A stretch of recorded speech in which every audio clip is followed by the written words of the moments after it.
এমন অস্থির হয়েছে যে বাংলাদেশের ভিতরে যদি শেখ হাসিনা ফুট করে ঢুকে যায় তখন সাধারণ মানুষের কি হবে? মানুষ ঘর থেকে নিয়ে নিয়ে জব দেবে এই স্বৈরাচার শাসক শেখ হাসিনা। তাই বলবো, ওদেরকে যারা যারা অপরাধ করছে তাদেরকে ধরে ধরে ফাঁসির কাস্টে ঝুলান।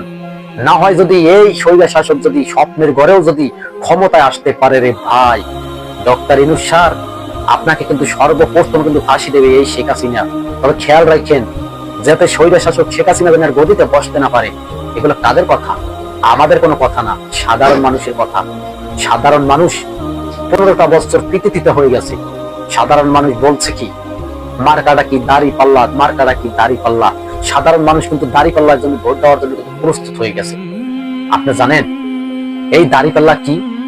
এই দাড়ি পাল্লা এমন একটা জিনিস, ওই ব্রিটিশ আমল থেকে, নবীর আমল থেকে এই দাড়ি পাল্লা ব্যবহার করা হয়েছে। আর এই দাড়ি পাল্লা মানে কি? এই দাড়ি পাল্লা মানে হচ্ছে কেউকে কম দেওয়া যাবে না, আর কাউকে কম দেবেও না। যখন দাড়ি পাল্লাটা হাতে ধরবে তখন তার মনের ভিতরে ঈমান চলে আসবে যে আমি যদি কম দিই এই দাড়ি পাল্লায়, তখন আমার তো আখেরাতে জবাব দিতে হবে। তাই বলবো সবাইকে যে দাড়ি পাল্লায় ভোট দেবেন, এরকমের কোনো কথা বলবো না। এমন ভোট দেবেন না যাতে এই ভোটের কারণে আপনার হাসরের ময়দানে, এই ভোটের কারণে আপনি জাহান্নামী হতে পারেন। আর এই ভোট যদি আপনি সুস্থ শরীরে দেন, ইসলামের পক্ষ হয়ে যদি আপনি একটি ভোটের সেল মারেন, ওই ভোটের কারণে আপনি জান্নাতি হতে পারেন। দর্শক, গুরুত্বপূর্ণ ভিডিওটা টানবেন না, আর ভিডিওটা ছড়িয়ে দেবেন যাতে পুরো বিশ্বের মানুষ দেখতে পারে যে ভোট কাকে দেওয়া যাবে। যেহানে হানে ভোট দেওয়া যাবে না। আপনার সামনে বেলান বাস্ক ফালিয়ে দেবে, বাস্কের ভিতরে আপনি ভোট দিতে থাকবেন। আপনি এটা খেয়াল রাখবেন, আপনাকে কোন ব্যক্তি বলে যে আমাকে এইখানে ভোট দাও, তখন গাল পট্টি করছেন, মাইরা গালের পট্টি ফেলাইবেন।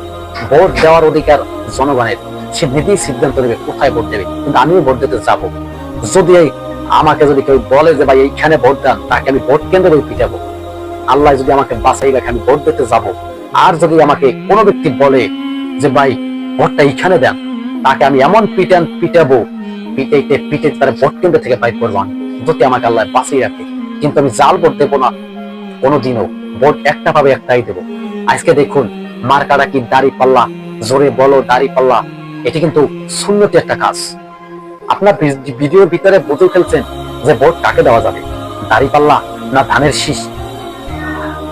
ভাই, ভোট আপনি যারে মনে চায় তারে দেন, আমাদের কোনো প্রশ্ন নাই। কিন্তু ভোটটা ভাইবা চিন্তা দিয়ে। আপনি কি চান সামনে বাংলাদেশটা ইসলামিক একটা বাংলাদেশ হয়ে যাক, বাংলাদেশটা কোরআন অনুসারে চলুক? আমি তো চাই কোরআন অনুসারে বাংলাদেশটা চলুক। তাতে যদি আমাকে যদি কোনো স্বৈরের শাসক যদি মাইরাও ফেলায়, আমার কোনো দুঃখ নাই। আমাকে যদি গ্রেফতারও করে, আমার কোনো দুঃখ নাই। কেন, আমি আল্লাহর পথে জীবন দেওয়ার জন্য প্রস্তুত আছি।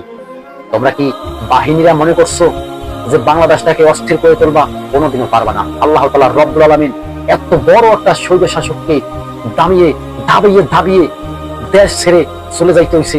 আপনি তো সাধারণ একজন সরকারি কর্মকর্তা, আপনি এটা ভাবা উচিত। নির্দোষ মানুষকে মারা যাবে না।